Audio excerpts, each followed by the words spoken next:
Hello adventurers, and welcome back to my channel. Today I have something really fun for us, and today we're going to be going to a nature preserve. This is going to be a really beautiful preserve, and I'm looking forward to the knowledge and brain wrinkles that we can get, as well as some of the views. So with that said, we've parked after coming down a pretty substantially long path from the road in, and I'm really excited to share this with you. Come on, let's go.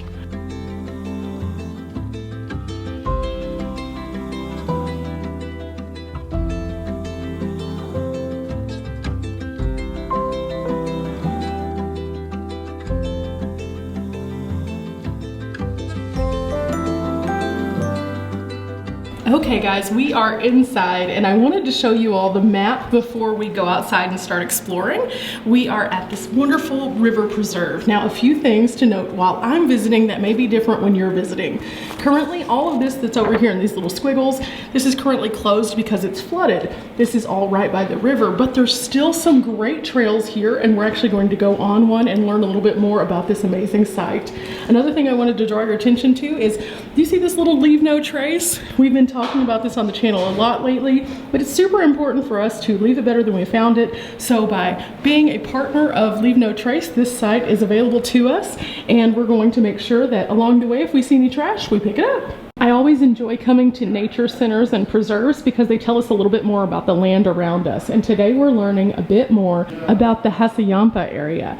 And here we learn about the desert waters and what that means to all of the things around us here in the watershed. Now there's a lot to read, but I did want to touch on a few of these things, including this, which tells you a little bit more about the low flow, the flood stages, and also the post-flood area, and what things will thrive, and not only thrive, but also create new life in each of these stages. Now, this is also kind of interesting. You'll notice that Arizona's water use in 1994 was 80% agricultural, because they have to bring out so much water to let things survive here, but at the same time, there's ample grounds for them to use for agriculture. So it's very interesting to see that only 15% of their overall consumption was municipal use.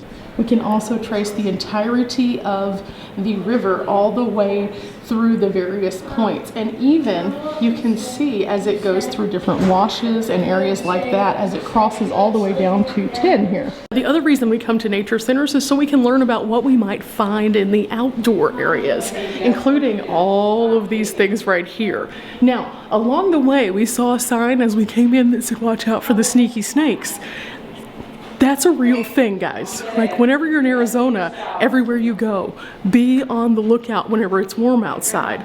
But something else that we were told about is that sometimes by the lake that we're going to be going out to, the turtles hang out because they like to bask in the sun. Now, there's some other critters also that pop up kind of here and there, and we might see those. It is kind of midday though, so I'm kind of doubtful, but the birds I could already hear as soon as we got out of the van. So this is going to be fun. Now, as we depart the nature center, we walk down, and this is where all of the trails begin. If we were to take the entirety of the trail, it's about 1.1 miles all the way around. Now, trails here do close at 4:30, and there is a $5 admission to come out. But with that said, it's time for us to go and do a little exploring, and I'm so excited because this is going to be something that's a little bit different than some of the other things you can do in the Wickenburg area, which focus more so on the history of the downtown and also the pioneers and mining that happened here. But this is the beauty of the river itself, and so because of that, we have some beautiful things to look forward to. Now, I'm going to show you something that we're going to find along the way to help us though. I love whenever we come to nature centers because they have lots of cool information for us to get new brain wrinkles. This one is like many. It has so many cool things and so many things for us to learn, but along the way there are two different kinds of signs specifically that we're looking for. First and foremost, we are looking for large signs like these.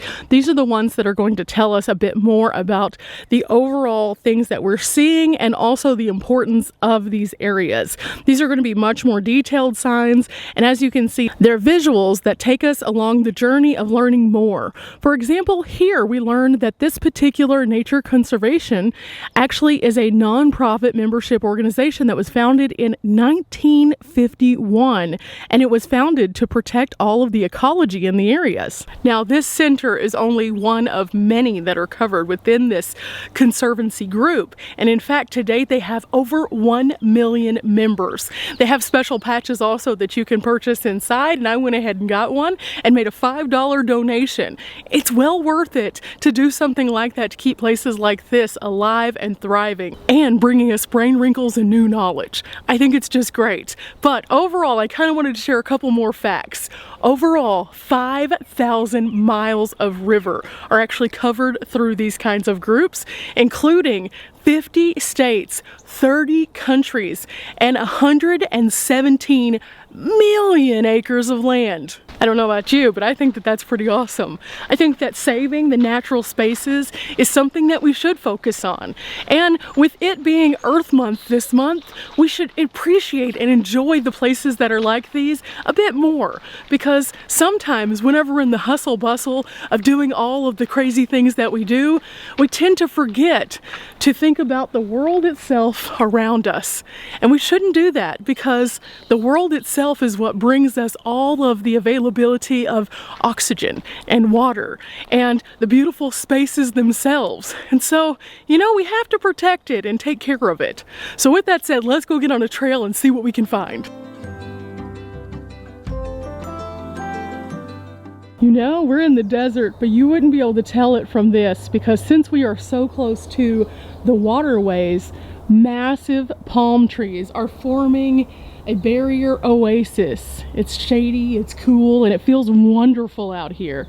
Much different than even in the parking lot, where it was much more hot. Here we learn a bit more about the vegetation here on the preserve, and we learn that both native and non-native plants can be spotted here. In fact, the very palm trees we were just talking about are considered non-native.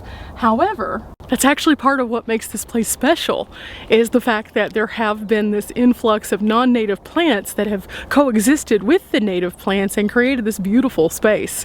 And so it's pretty fascinating to see as you come into this area, and then you just see these massive, tall palm trees just hovering over you. It's beautiful. It's gorgeous, and it's definitely something that's brought a smile to my face.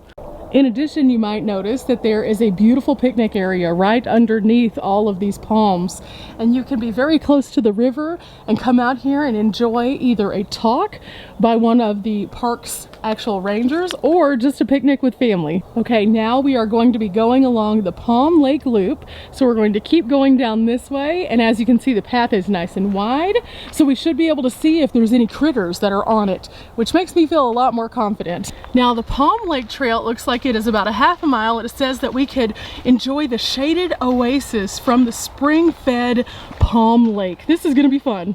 Here we learn a bit more about the birds at the preserve, which include several unique ones, including egrets, blackbirds, orioles, and they have some varieties of different kinds of ducks also, and warblers. And you can probably hear some of them in the background. Yeah, definitely some birds chirping back there. I really appreciate this. A River Preserve Day by Montana Salzberg, age 8. The sun comes up and shines on the lake, while the animals start to wake.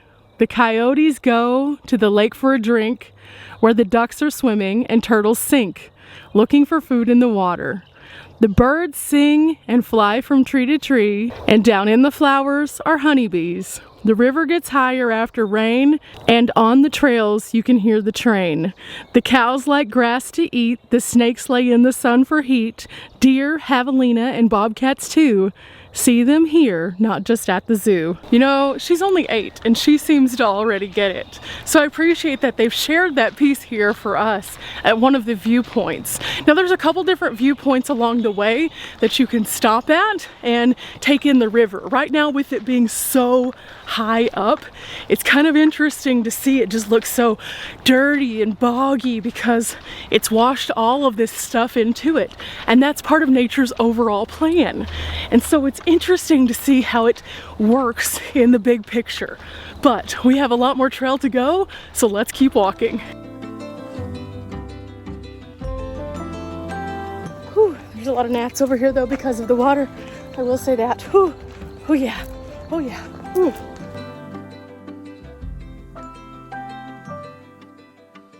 Okay, we've reached another connection with the Mesquite Meander, and here you can see that if we continue forward, we end up on the Palm Trail, but if we go in this direction, that is the Mesquite Meander. It's here also that we realize just how much exploring you can truly do. Whether you want to do something on a wide path or something a bit more narrow, you can. You can pick your own adventure, or you could do it all. Now, I prefer to stay on a wider path today. It's a little bit more accessible, and also it's something that's not going to have as much likelihood of it encroaching into my space during this warm day where we already know they have snakes. So we're not going to be doing the meander. However, we're going to keep going around this loop, and as we do, we also learn a little bit more about lake management. In fact, it's here that we learned that supplemental groundwater was actually pumped and diverted into the lake to maintain higher water levels for recreational use since the lake was created in 1960.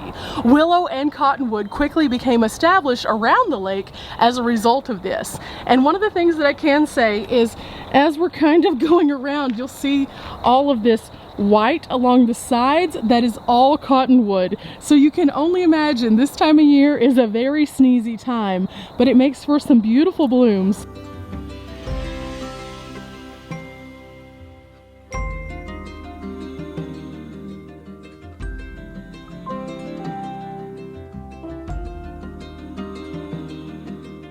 And at this viewpoint, you can find another written work. This one is called Beauty. I'm going to leave this one for you all, but just know that at each one of these stops, there's a nice comfortable seat, a beautiful viewpoint, and an awesome vantage of this amazing space out here. Now, something I am a little bit surprised by is how close that we are to the road sounds, however, because I drove quite a ways down to get to this place, and now I can definitely hear the road right in this direction, which is wild. But you almost tune it out while looking at the beauty still and hearing all of the chirping and buzzing and little kind of intricacies of nature. And so it's still a beautiful, amazing spot. But we have some more on this loop, so let's keep going.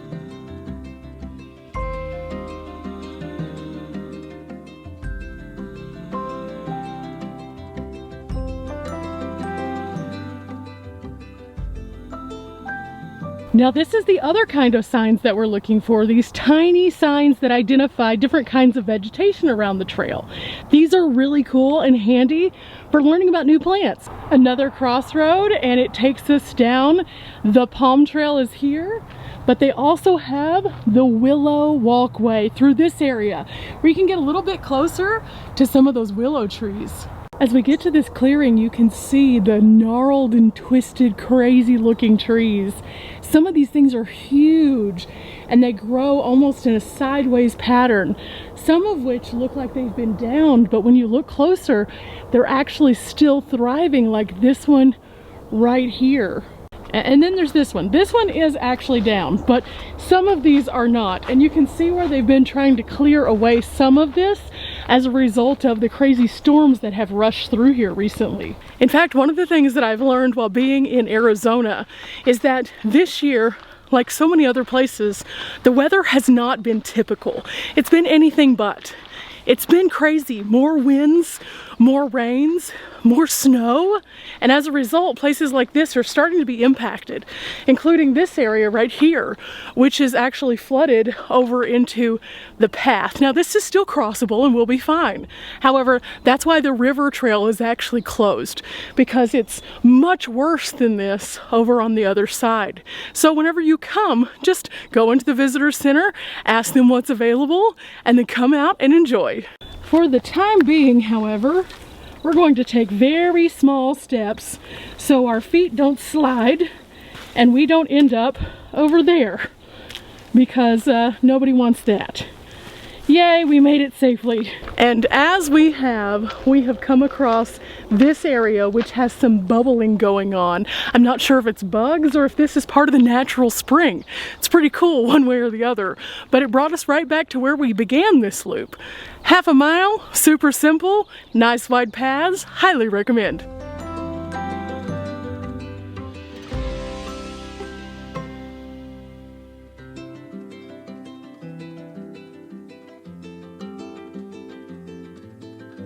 Now, as you can see, this is actually the trail to the river, and you can see just down a little ways there's a tape across it, and it's pretty much deteriorated most of the path. But again, they are working to, after the rains stop, to correct this path before you all come and visit. Now, there's one other thing I want to show you all that I actually noticed when we were coming in that is absolutely epic. It's something that you'll want to see as well. But first, we need to go back through the visitor center and to the front area where you first walk in. Okay, this area is what I wanted to show you all. You'll notice tons of little signs everywhere telling us about all sorts of beautiful and amazing plants. But also, this is a hummingbird area out here, and there are plenty of benches for you to stop and just take a look.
Okay guys, that's going to do it for us here at the amazing, beautiful preserve that we just visited. I have had such a good time taking you along, and I want to encourage you guys to not only come and check out this preserve, but also check out other preserves in your area. Nature preserves are a beautiful way for you to get out, take a scenic drive or a beautiful walk, hear some of the massively amazing, beautiful bird sounds, and then also to see a few other little glints and pieces of nature around us. Remember, we have to protect the nature, and in doing so, I encourage you guys to leave no trace, pick up after yourself, leave it better than you found it, and remember guys, we're not here for a long time, but we are here for a good time. Bye!